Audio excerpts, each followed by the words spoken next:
Not many people want to die. In fact, some people go to quite extraordinary lengths to avoid it.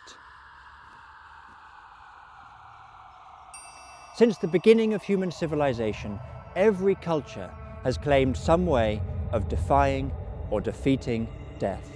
But behind the enormous variety of beliefs and creeds are just 4 basic ideas for how to beat death. 4 paths up the mount of the immortals. The first path is just staying alive, keeping going in the very body you were born with forever and ever.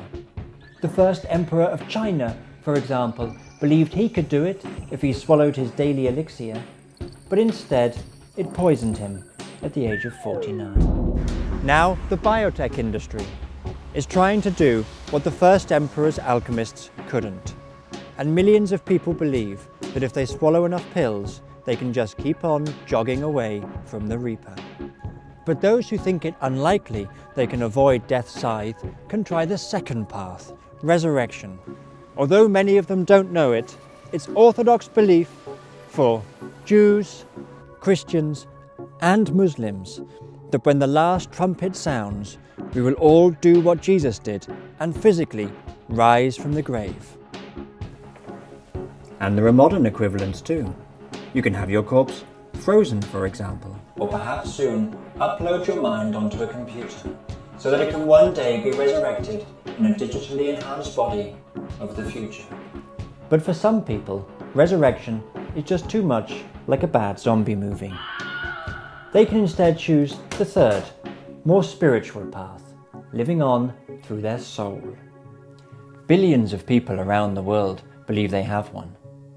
The American doctor Duncan McDougall even believed he had weighed one at an ethereal 21 grams.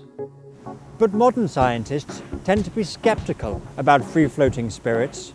As with these chaps, they relied on a different route to eternity, the fourth path, legacy, becoming immortal through your deeds, your works, or just by having a lot of children.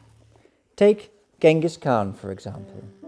Not only did he become a legend by conquering half of the known world, but he also lives on in the 8% of the population of Asia who carry his genes.